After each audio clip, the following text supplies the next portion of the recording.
하나님께서는 바울을 통해 디모데에게 말씀합니다. 자, 마지막 말세에는 고통하는 때가 올 거야 라고 미리 말씀해 주심으로 준비하고 또한 거기에 대비하고 이겨나갈 수 있도록 미리 말씀을 합니다. 말세에는 자기 때가 얼마 남지 않았다는 사실을 사단인 너무나 잘 알고 있기 때문에 할 수만 있으면 믿는 자라도 넘어지게 할 것입니다. 그래서 이 사단은 극성스럽게 역사해서 도덕적으로, 영적으로 타락하는 이런 때가 되도록 몰아갈 것입니다.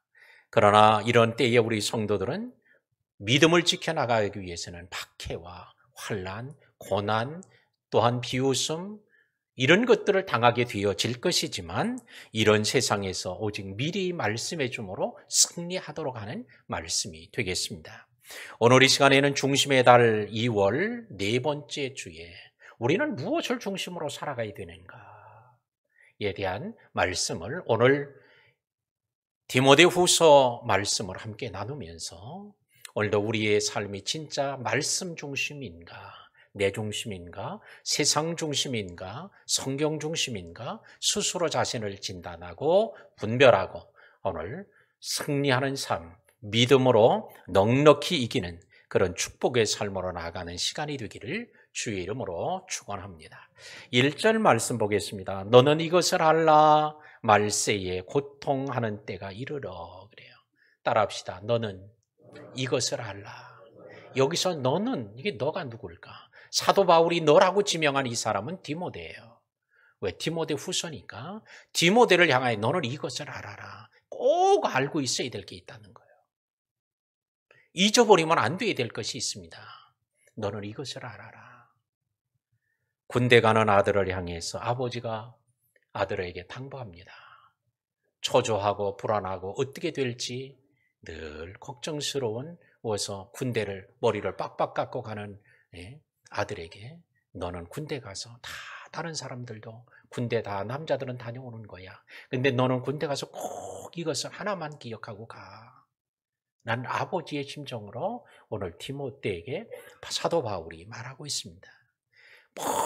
먼 바다를 향해서 나가는 고기를 잡으러 나가는 아들을 놓고 산전수전을 다 겪은 아버지가 나이 들어서 함께 가지는 못해도 너는 바다에 가면 이렇게 하라. 한 가지 꼭 기억해야 될 것을 얘기해주는 아버지의 심정과 같다고 하겠습니다. 먼 여행을 오랫동안 떠나는 오늘 사람에게 마지막 여행 가서는 꼭 이걸 잊지 마라고 하는 것과 같아요. 에베레스트 산을 향해 올라가는 등산객을 위해서, 등전가를 위해서 너는 이 에베레스트에서는 꼭 이런 걸 잊지 마라고 하는 전문가의 조언과 같이 오늘 너는 이것을 잊지 마라고 얘기합니다. 그럼 무엇을 오늘 이 알라고 얘기합니까? 오늘 성경은 말세는 고통하는 때다. 이거 잊으면 안 된다. 얘기해 주는 거예요. 말세라고 하는 말은 크게 큰 의미로 말하면 예수님이 베들레헴에 탄생해서 오늘 예수님이 다시 오실 때까지를 말세라고 그래요. 그러나 좁은 의미로 말할 때는 말세는 예수님이 재림하시기 직전을 가리켜서 말세라고 합니다. 오늘날 많은 사람들이 말세라는 말을 쓸 때는 이 좁은 의미에서의 말세라는 단어를 많이 쓰죠. 그래서 예수님이 곧 오실 것 같은 이 직전의 때 바로 이런 말세의 때가 되는데 이런 말세에는 뭐예요? 고통하는 때라 그랬어요. 고통하는 때. 고통을 당하는 때예요. 이것을 고통하는 때라는 단어를 들여다보니까 이 단어는 뭐예요? 위험한 때, 위태로운 때, 힘든 때라는 뜻을 가지고 있어요. 그러니까 말세가 되어지면 위험한 때가 된다는 거예요. 신앙을 지켜가기가 위험한 때예요. 위태로운 때가 된다는 거예요. 아주 믿음을 지켜가려면 어려운 때가 된다는 거예요. 그냥 살라고 하면 편안하게 살 수 있지만 믿음을 지켜가고 자기 사명을 다하려고 하면 참 어려운 때 요거 너 알고 있어. 그런데 이 디모데가 누구예요? 사도 아닙니까? 사도 바울의 제자 아닙니까? 아주 탁월하고 훌륭한 리더십을 가진 지도자예요. 그런데도 오늘 말세는 고통당하는 때야.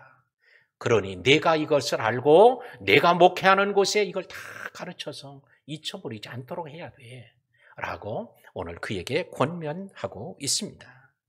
말세는 이와 같이 위험하고 위태롭고 매우 힘든 때이기 때문에 이때는 말세는 육체적으로도 고통을 당하고요. 정신적으로도 어려움을 겪고 영적으로도 더 말할 수 없는 고통당하는 시기임을 우리에게 말하고 있습니다. 이건 진통의 시간과 같다고 알겠어요. 해산하는 여인과 같이 그날이 갑작스럽게 오게 될 것이라고 주님이 말씀했는데 아이를 낳기 전에 진통하는 것처럼 세상이 진통을 하는 이런 고통당하는 때 교회가 진통을 하는 교회가 고통스러워하게 되는 성도들이 이 시기를 지나려고 하면 어려움을 겪는 이런 때가 되리라고 오늘 너 이것을 잊어버리지 말라고 꼭 알고 있으라고 당부합니다. 그러면서 이런 말세에 나타날 타락상 말세의 징조들에 대한 이야기를 오늘 2절로부터 하고 있습니다. 2절 사람들이 자기를 사랑하며 돈을 사랑하며 자랑하며 교만하며 비방하며 부모를 거역하며 감사하지 아니하며 거룩하지 아니한다고 그랬어요. 말세에는 자기를 사랑하고 돈을 사랑하는 때가 될 것이라고 말해요. 하나님 사랑하는 것보다 자기를 더 사랑해요. 하나님 사랑하는 것보다 돈을, 재물을 더 사랑하고 소중히 여기는 때예요. 근데 왜 이것을 가장 앞서서 언급했을까? 그것은 돈을 사랑함이 일만 악의 뿌리가 되기 때문에 그렇습니다. 돈을 사랑하면 그것 때문에 모든 죄악들이 다 파생돼 나가는 거예요. 자, 자랑하는 일이 벌어져요. 자랑은 지나친 자기 자랑을 말하고, 교만은 상대방을 멸시하여 자기를 드높이는 걸 말하고, 비방은 하나님과 이웃을 업신여기는 걸 말하고, 또한 부모를 거역하면 부모를 업신여기는 거예요. 그러니까 말세가 되면 하나님도 무시해버리고 이웃도 무시하고요. 또한 자녀들이 부모도 무시하는 이런 때가 될 것이라고 말하죠. 또한 마땅히 감사해야 하는데도 감사하지 않는다는 당연히 감사해야 되는데도 감사한 일이 없어져요. 거룩해야 되는데 거룩한 사람이 없어지는 거예요. 마땅히 신자로서 거룩하게 살아야 함에도 거룩하지 않은 거예요. 여기서 거룩하지 않다고 하는 단어는 심령이 굳어져서 하나님의 뜻을 거역하고 제멋대로 사는 걸 말해요. 이제 하나님 뜻과 이건 관계없어요. 그냥 제멋대로 자기 생각대로 살아가는 것입니다. 3절에 무정하며 원통함을 풀지 아니하며 모함하며 절제하지 못하며 사나우며 선한 것을 좋아하지 아니하며 그래요. 무정은 사랑이 없음을 말하죠. 원통함을 풀지 않는 것, 억울한 감정을 사귀지 않고 상대방을 용서하지 않는 거예요. 자, 이게 세상의 마지막 때문에 이렇게 얼마나 삭막해지는 거예요. 자, 이런 일 때문에 곳곳에서 사건, 사고들이 발생하고 있습니다. 그런데 이런 일들이 교회 밖에 불신자들에게만 나타나는 게 아니라 오늘 교회 안에서도 이런 일이 생겨날 수 있습니다. 원통함을 풀지 않아요. 죽어도 내 눈에 흙이 들어가도 난 용서 안 한다. 이게 세상 사람만 하는 소리가 아니라 교회 안에서도 믿음을 가진 사람들 안에서도 이런 소리가 나온다고 하면 이게 과연 용서하는 것인가? 원통함을 풀 것인가? 푸는 것인가? 근데 이게 바로 뭐죠? 말세의 현상이라고 오늘 가르치고 있습니다. 모함, 중상모략하여 비방하는 걸 말하고 절제하지 못함, 탐욕, 욕정, 혈기 이게 통제를 못하는 거예요. 조절을 못해 제어하지 못하는 것입니다. 또한 사나운 것, 성격이 포악해서 남에게 잔인하게 행동하는 걸 말하고 선한 것을 좋아하지 않는 것, 선을 행하기를 힘쓰라. 선을 행하다 낙심하지 마라 했는데 선을 행하기를 좋아하지 않아요. 그런데 원문에는 그게 무슨 단어예요? 되면 심령이 굳어져서 그럴 마음이 사라지는 걸 말해요. 마음이 굳어지는 거예요. 열심히 선한 일을 충성하고 선한 일을 많이 했는데 어느 순간에 아이고 그렇게 해봐야 무슨 소용이 있어? 이러고 마음이 굳어져서 마치 길바닥처럼 마음이 단단해져서 그래서 이제 하던 걸 멈춰버리는 거예요. 그래서 주님은 얘기해요. 선을 행하다 낙심하지 마라. 때가 되면 거두리라. 심은 대로 거두리라 주님께서 말씀하시면서 그 얘기를 하신 거죠. 자, 그러나 마지막 때 말세에는 이런 일들이 벌어질 것이라고 말하고 4절에 배신하며 조급하며 자만하며 쾌락 사랑하기를 하나님 사랑하는 것보다 더하며, 여기서 배신한다는 건 자신의 이익을 위해 신의를 저버리는 걸 말하고, 조급함은 경솔하게 말하고 행동하는 걸 말하고, 자만은 허세를 부리는 걸 말하고, 쾌락을 사랑하기를 하나님 사랑하는 것 더한다는 건 쾌락을 우선순위 최앞에 먼저 둔다는 거예요. 자, 이런 세상이 말세에는 이루어질 거야 라고 주님이 말씀을 이 바울을 통해서 디모데에게 전달해 주고 있습니다. 세계적인 영성신학자인 리차드 포스터 목사님은 그가 쓴 책, 아주 유명하고 엄청나게 큰 영향력을 끼친 책 중에 하나인데, 그 돈, 섹스, 권력이라고 하는 책을 썼습니다. 그가 처음에 이 책을 쓸 때는 미국 교회와 미국 시민들을 향해서, 제일 처음엔 아마 미국에 있는 교인들을 향해 썼을 거예요. 왜? 당시에 그들이 오늘 이런 것들이 가장 그들에게 큰 영향력을 미치고 있었기 때문입니다. 그는 이 책에서 그가 얘기하고자 하는 것은 뭐냐? 가장 세속적인 땅에서 가장 거룩하게 사는 법이 무엇이냐? 이 얘기를 해주려고 썼다고 거기에서 부제로 그 얘기를 달아놓았어요.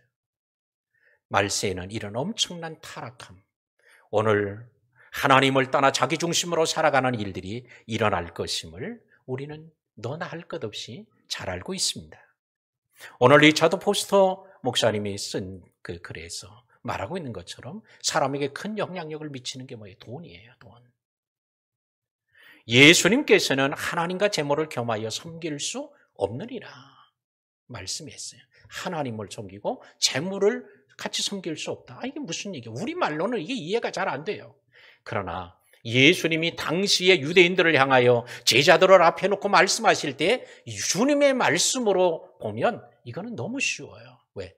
하나님 다 알고 있어요. 재물, 이게 뭐예요? 재물이라는 단어를 뭘로 썼냐? 맘몬이라고 하는 재물의 신을 기록한 거예요. 그러니까 하나님과 재물의 신을 같이 섬길 수 없다. 그렇죠. 같이 섬길 수 없다. 그런데 사람들은 하나님처럼 재물의 신을 섬겨요. 맘몬신이라고 하는 재물의 신을 섬기는데, 이 맘몬 신을 섬기면 돈을 많이 번다는 거예요. 부자가 된다는 거예요. 성공한다는 거예요. 그러니까 너도 나도 할 것 없이 맘몬 신을 섬겼던 거예요.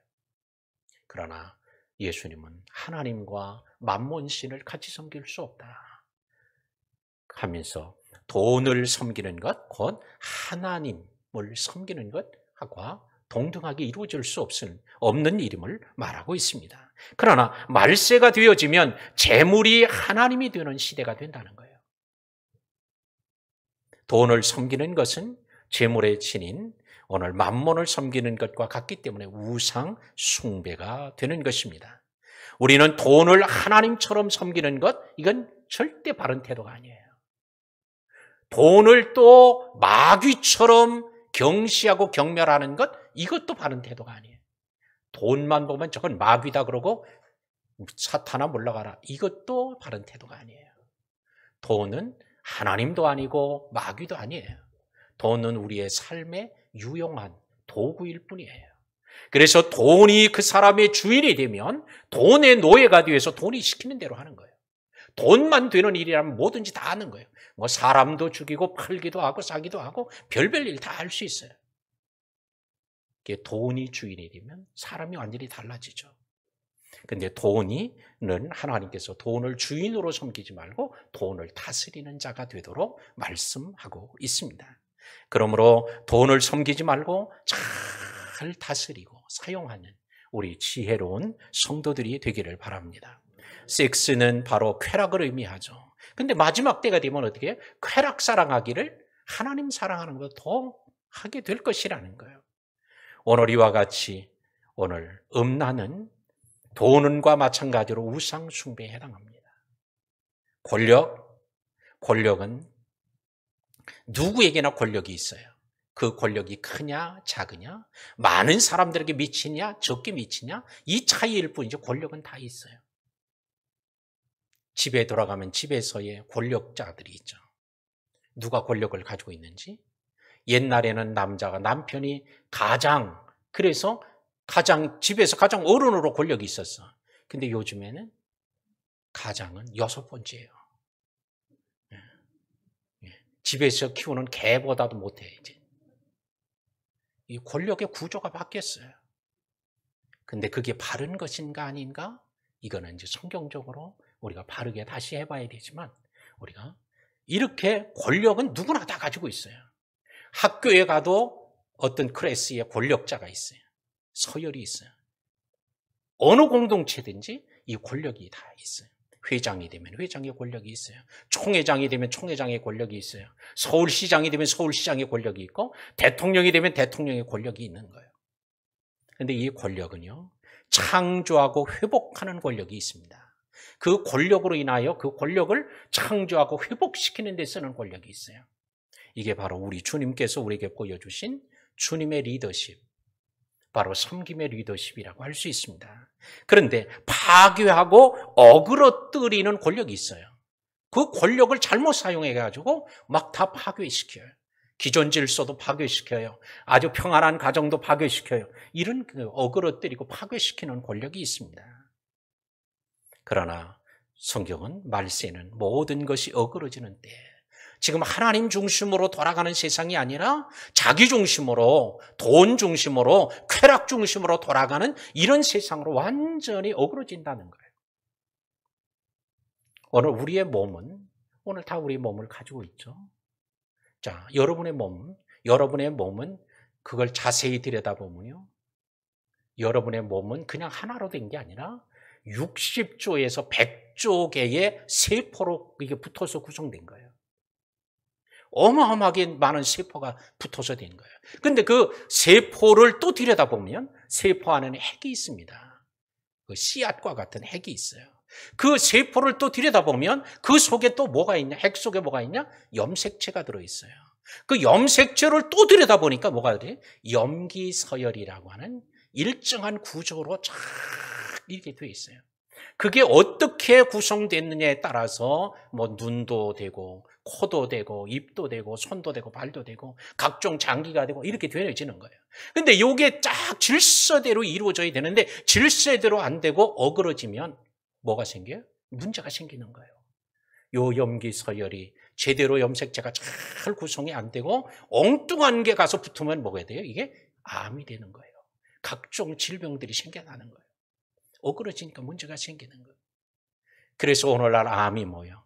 이 정상적인 세포가 아니라 엉뚱한 게 붙어가지고 이상한 조직이 된 거잖아요. 그것도 살아있는 조직이니까. 엉뚱하게 되니까 이게 우리의 몸의 생명을 위협하죠. 어떤 분은 그런 얘기 하더만요. 4명 중에 1명이 암으로 죽는데요.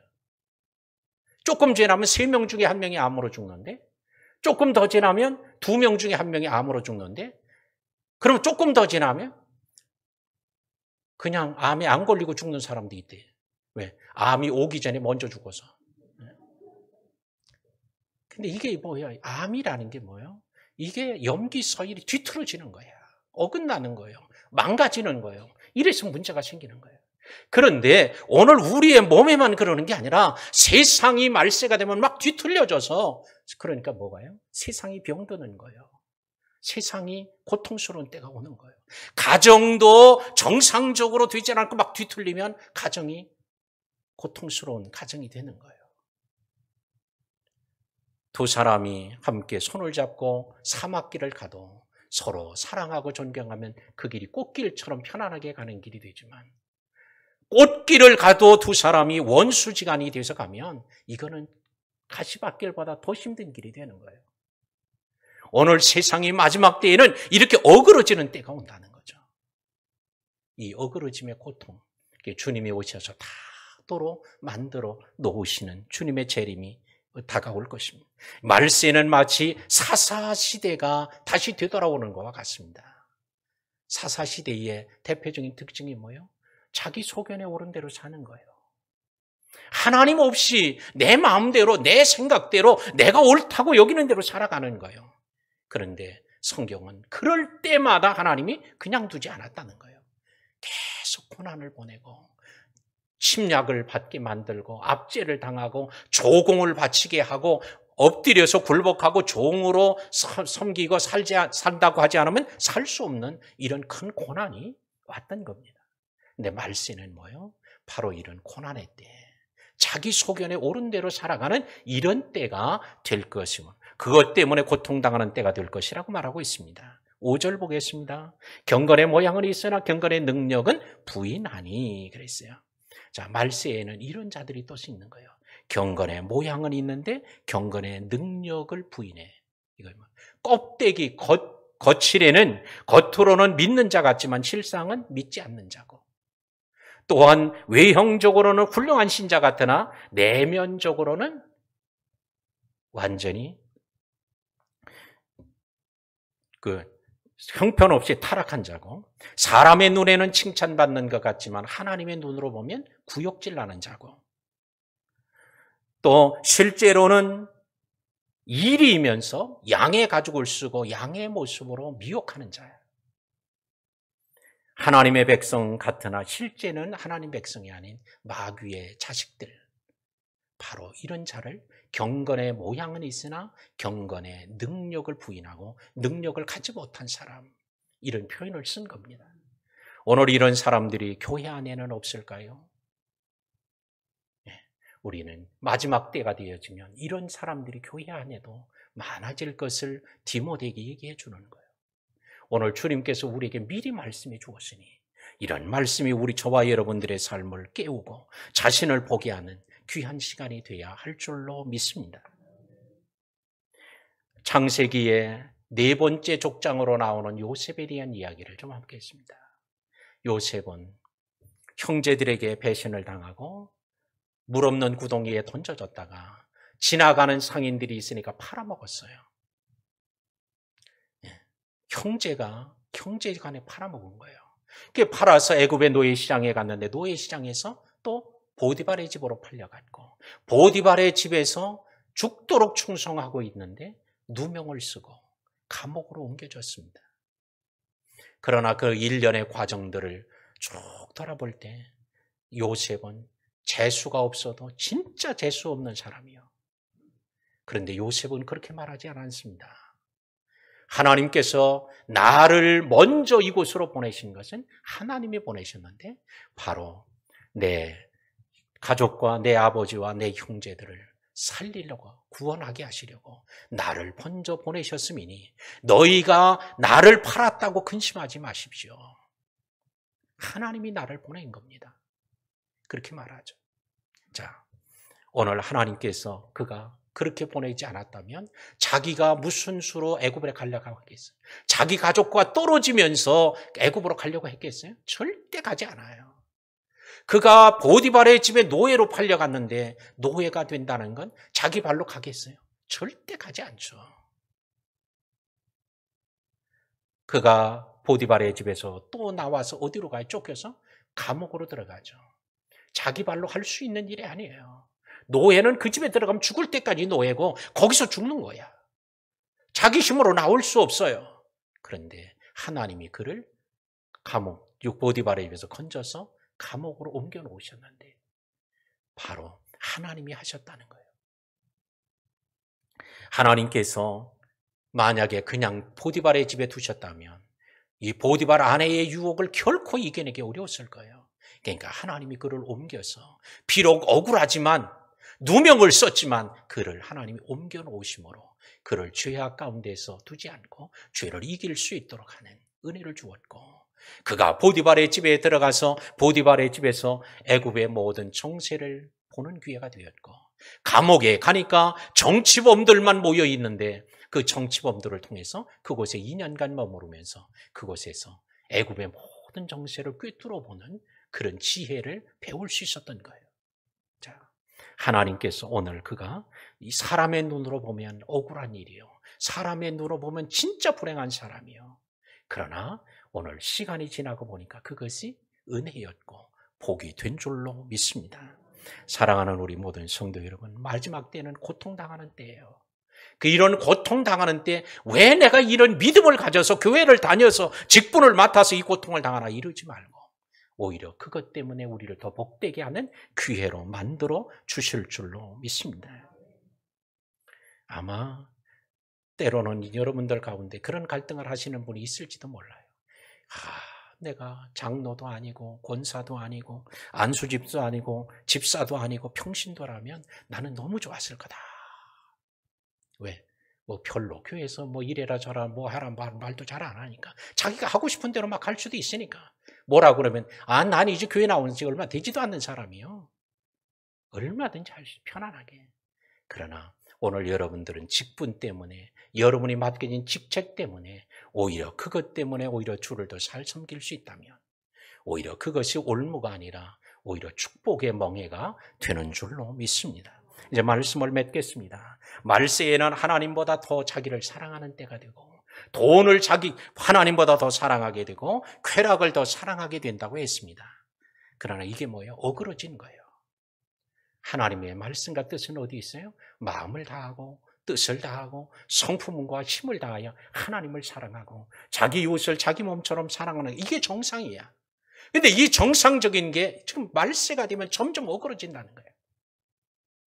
오늘 이 시간에 오늘 여러분들의 삶을 한번 들여다보시기 바랍니다. 내 삶은 정상적인가? 아니면 어그러져 있는가? 정상으로 돌아가는 길로 방향을 가고 있는가? 아니면 어그러진 길로 가는 방향으로 내가 눈을 들어서 그쪽을 향하고 있는가?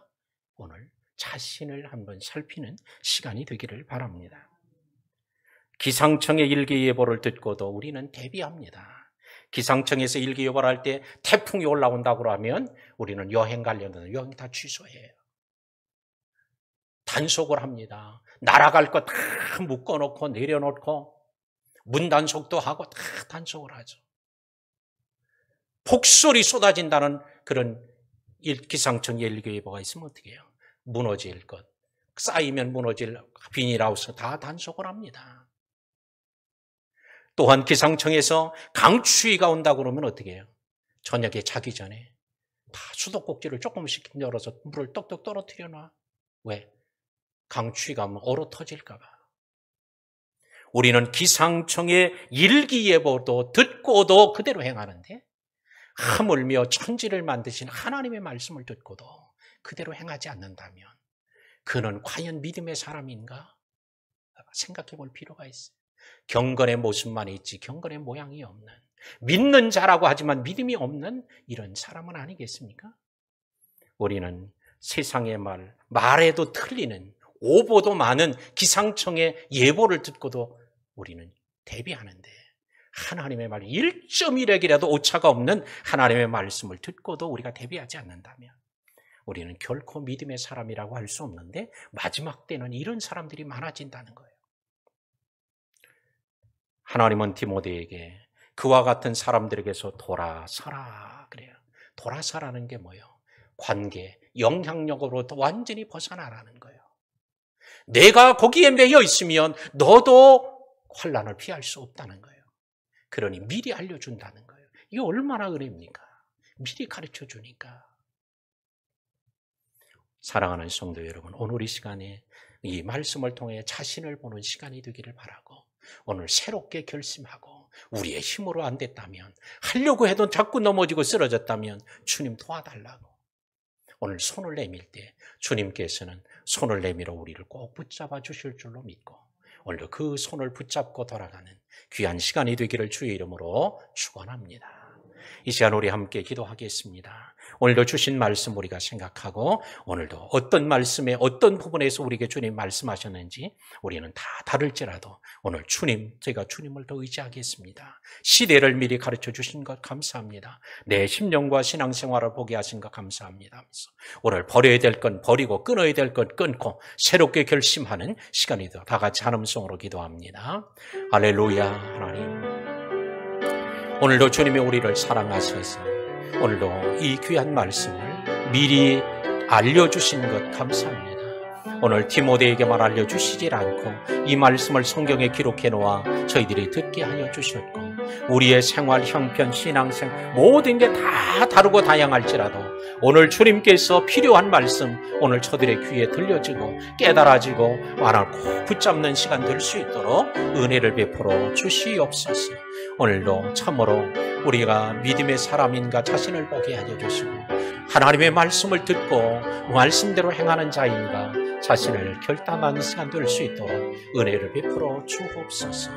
오 주님, 오늘 이 시간에 나올 때는 내 중심이었지만 이제 돌아갈 때는 하나님 중심으로, 말씀 중심으로 하나님으로 돌아가는 귀한 시간 되게 하옵소서. 예수님 이름으로 기도하옵나이다. 아멘.